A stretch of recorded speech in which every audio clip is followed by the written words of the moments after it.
नमस्कार, मैं हूं श्वेता सिंह और आप देख रहे हैं आज तक। लाइन ऑफ कंट्रोल पर इलेक्शन की स्थिति हम आपको दिखा रहे हैं और आज बारी करना विधानसभा कंस्टिट्यूएंसी की है। हम इस समय टीटवाल में हैं। इसे जीरो लाइन कहा जाता है क्योंकि ठीक पीछे पाक अधिकृत कश्मीर आप देख रहे हैं और जहां पर तिरंगा देख रहे हैं वहां से भारत की हद शुरू हो रही है, भारत की सरहद शुरू हो रही है। यहां पर टीटवाल में और इसके साथ लगते बाकी गांवों में यानी लाइन ऑफ कंट्रोल पर रहने वाले लोगों के बीच इस समय किस तरह की परिस्थितियां हैं? क्या उनका जीवन बेहतर हुआ है? क्या अभी भी उन्हें और सुधार की उम्मीद है? राजनीतिक तौर पर उनकी अपेक्षाएं, आकांक्षाएं क्या हैं? आज उस पर नजर।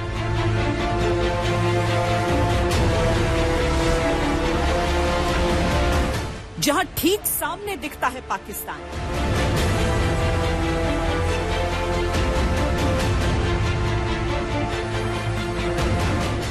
जहां ठीक सामने दिखती है पाकिस्तान की सैन्य पोस्ट। पाकिस्तान के सैनिक जो बैठे हुए हैं अपनी अपनी पोस्ट पर, वो सीधे यहां से देख सकते हैं कश्मीर की उस सुंदर तस्वीर को जो सच है, जो यथार्थ है। जहां आंखों से दिखते हैं पाकिस्तान की साजिशों के सबूत। पीछे एक सड़क दिख रही है जिसको थोड़ा कवर करने की कोशिश की गई है और की जा रही है आगे के हिस्से तक। वो सड़क जो है वो उनकी सबसे महत्वपूर्ण सड़क है जो अगर हट जाए तो पाक अधिकृत कश्मीर के इलाके एक दूसरे से कट जाएंगे। जहां सामने दिखता है पाकिस्तान के अवैध कब्जे वाला जम्मू कश्मीर।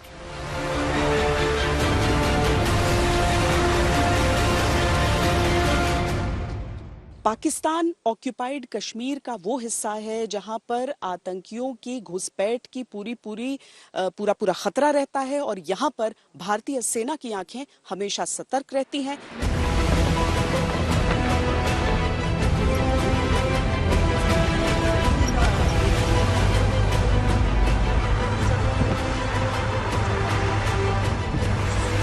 चुनाव एट एलओसी में आज हम आए हैं लाइन ऑफ कंट्रोल पर कुपवाड़ा जिले की करना विधानसभा में। ये वो क्षेत्र है जिसने बार बार भारत पाकिस्तान जंग की त्रासदी झेली। पाकिस्तान की तरफ से युद्ध विराम उल्लंघन किए जाने पर बार बार जंग जैसे हालात देखे। रिहायशी इलाके के हिसाब से यहाँ भारत पाकिस्तान के बीच आमने सामने का बॉर्डर। हम जानने पहुंचे हैं कि यहाँ की चुनावी हवा किस ओर बह रही है।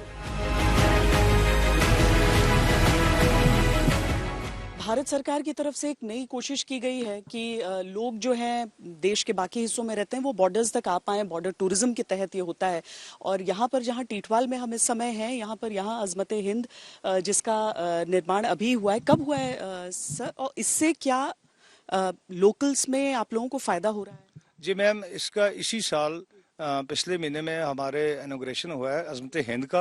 ये जो टीटवाल क्रॉसिंग पॉइंट है उस पे ये बना है, तो इससे हमारी काफ़ी डेवलपमेंट हो रही है। इस इलाके की लोग टूरिस्ट आते हैं, बाहर से पूरे हिंदुस्तान से टूरिस्ट आते हैं, यहाँ पे आके आर पार का नज़ारा भी देखते हैं। यहाँ सामने क्रॉसिंग ब्रिज है उसको भी देखते हैं, सामने पाकिस्तान जो है चिलियाना नीलम वैली जिसे कहते हैं, तो उसका नज़ारा भी लेते हो। इससे हमारी काफ़ी डेवलपमेंट हो रही है। आज की सरकार ने जो है बॉर्डर एरिया पे बड़ा फोकस किया। हम लोग बड़े पिछड़े हुए थे, बड़ी गुर्बत थी, लेकिन 1-1.5-2 साल से काफ़ी जो है इस सरकार की नज़र जो है हम बॉर्डर वालों पे है और हम चाहते हैं कि आगे भी इसी तरह की नज़र रहे।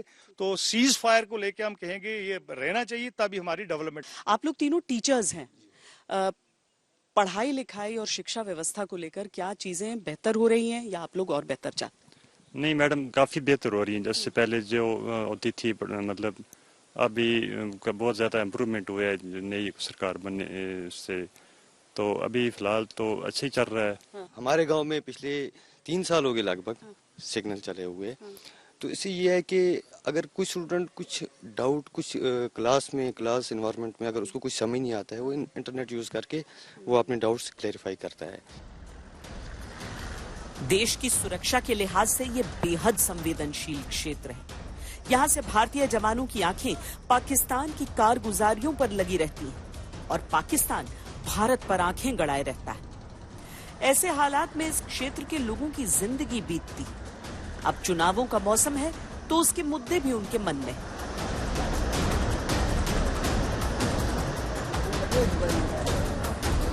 टीटवाल की ओर आगे बढ़ते हुए रास्ते में सड़क निर्माण का काम चल रहा था। लिहाजा हमारी गाड़ी आगे नहीं जा सकती थी। क्या काम चल रहा है? ये रोड का वाइडिंग का काम है सर। क्यों चौड़ा कर रहे हैं आप? ज्यादा लोग कर रहे हैं। नीचे टिटवाल गांव मतलब गांव है हमारा, बॉर्डर लास्ट बॉर्डर है, तो इसलिए वहां पे जनाब अली ये गाड़ियों में दिक्कत आ रही है, बड़ा गाड़ी नहीं पास हो रहा है यहाँ से, इसलिए इसका ये टेंडर हुआ है R&B डिपार्टमेंट से। पहले हमारे इधर रोड ही बहुत कम थी, तो अब मतलब नई बन भी रही है और वाइडिंग भी हो रहा है रोड को। रोड है कहीं रोड मतलब अगर 6 मीटर है, 6 मीटर के बाद 12 मीटर फर्स्ट क्लास करते हैं। अपनी गाड़ी वहीं छोड़कर हमने एक स्थानीय व्यक्ति से मदद ली।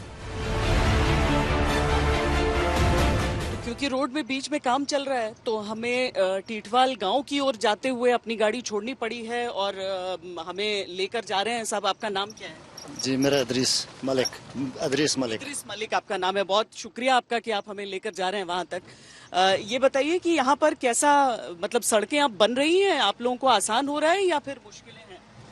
मैडम, आज तो यहाँ सिटी बन गई है। पहले तो इधर कुछ था ही नहीं। अभी तो गांव में देखो, आप जहाँ भी जाओगे देखोगे रोडें फर्स्ट क्लास ठीक ठाक हैं। तो बाकी हैं थोड़ी बहुत जो प्रॉब्लम है तो वो भी आस्ता आस्ता हो जाएंगी दूर। किस तरह की प्रॉब्लम? बीजेपी आई है, बीजेपी के बाद ये रोडें पूरी कंप्लीट हुई है। पहले कुछ नहीं था। 14 से पहले कुछ नहीं? नहीं, कुछ नहीं था मैम। तो आप यहाँ पर कितने सालों से चला रहे हैं? जी मैम, मुझे लगभग 16-17 साल हो गए। 16-17 साल हो गए? जी मैम। सड़कों के जरिए इस क्षेत्र की एक तस्वीर दिखती है, लेकिन दूसरी एक और तस्वीर है जो आम लोगों से बात करते समय हमें दिखी। क्या करते हैं आप? ये मजदूरी करते हैं साहब। कैसा काम चलता है यहाँ पे? मिलती है मजदूरी? नॉर्मली साहब, साल में बस 1 महीना। साल में बस 1 महीना मिलता है? क्या काम कर पाते हैं 1 महीना? बस ये घंटी बेलचे का काम साहब। अच्छा, हाँ साहब। कितनी कमाई होती है? उससे चलता है काम? कहाँ चलता है साहब, नहीं चलता है। नहीं चलता है। तो दिन का कितना मिलता है जब काम मिलता है? तो 500 रुपया। 500 रुपया? हाँ सिर्फ 1 महीने के लिए? हाँ साहब। उसके बाद नहीं? नहीं साहब, ठंड पूरी ऐसी ही गुजरती है यहाँ? ऐसे ही बैठे रहते हैं। आप भी यहीं बॉर्डर पे रहते हैं? जी मैम। जी। क्या करते हैं? मैं ड्राइवर हूँ। ड्राइवर करते हैं? जी।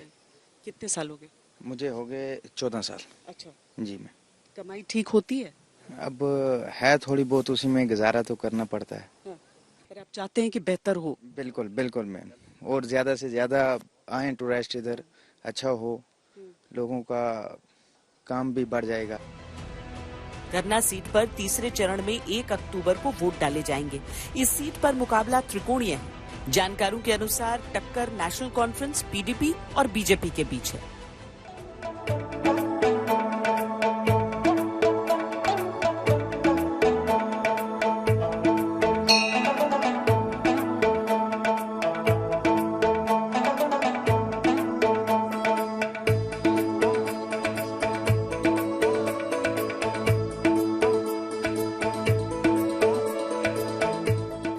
हम यहाँ टीटवाल पहुंचे तो इलेक्शन के लिए लोगों से बातचीत करते हुए सबने हमसे कहा कि शारदा पीठ मंदिर में जाकर दर्शन जरूर करिए। और वाकई सौभाग्य है कि हम यहाँ पर आए, क्योंकि हमारा पौराणिक समय काल यहाँ से है। ये एक महाशक्तिपीठ की कहानी है जो सरहद के उस पार रह गई है। और यहाँ पर रविंद्र जी, आप रहकर और आपने बहुत लंबे समय से ये पूरी लड़ाई लड़ी है। पहले तो हमें माता शारदा पीठ की अहमियत बताइए। देखिए, शारदा पीठ तो एक महाशक्ति पीठ है। यहाँ से जब आदि शंकराचार्य का उधर जाना हुआ और वहाँ पे बुद्धिज्म को डिफीट करके अद्वैत फिलॉसफी ले आके सनातन का पुनर्जन्म, यानी कि बहुत महत्वपूर्ण पीठ है। जो नीलम में हमारा जिला है, 10 जिले हमारे ऑक्यूपाइड है, उसमें नीलम जिले में शारदी गांव है, उसमें हमारी शारदा पीठ है। तो यहाँ जहाँ आप आए हैं, ये एक बेस कैंप हुआ करता था पार्टीशन से पहले, विभाजन से पहले। यहाँ पे मंदिर और सिख गुरुद्वारा था जिसको जलाया गया, नष्ट किया गया।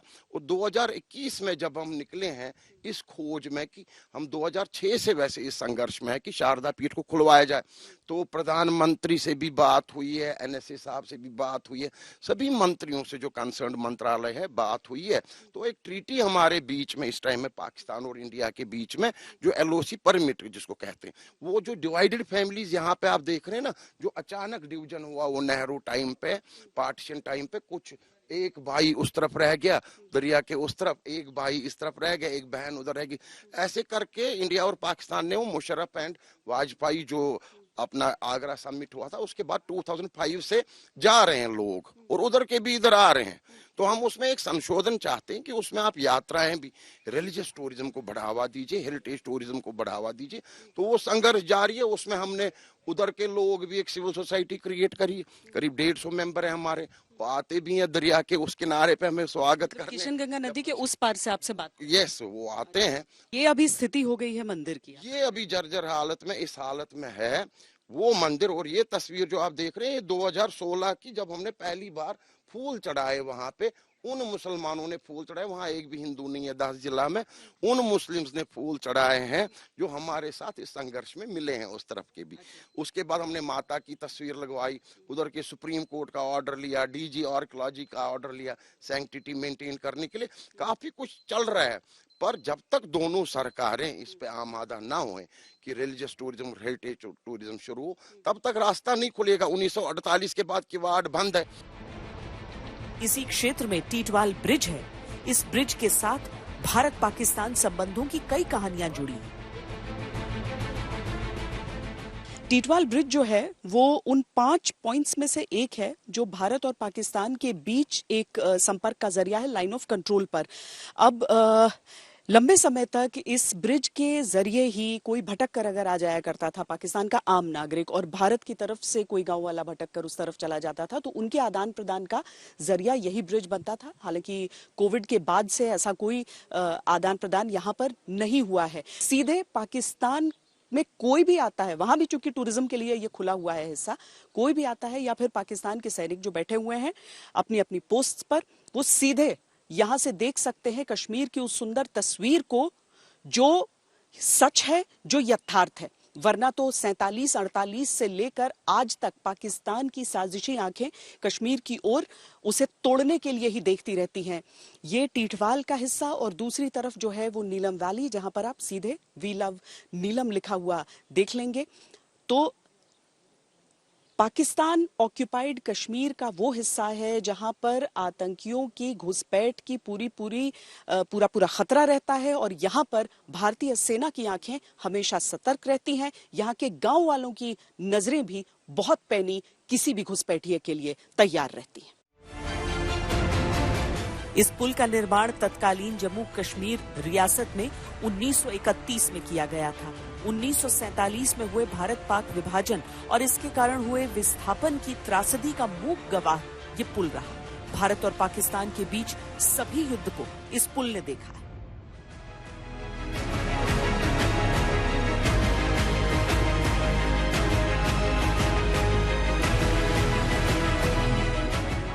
चुनावी जायजे के साथ भारत पाकिस्तान रिश्तों के दशकों पुराने इतिहास को महसूस करते करते हम पहुंचे सिमारी गांव। वो गांव जिसे तंगधार में पाकिस्तान से लगी सीमा पर भारत का पहला गांव कहा जाता है।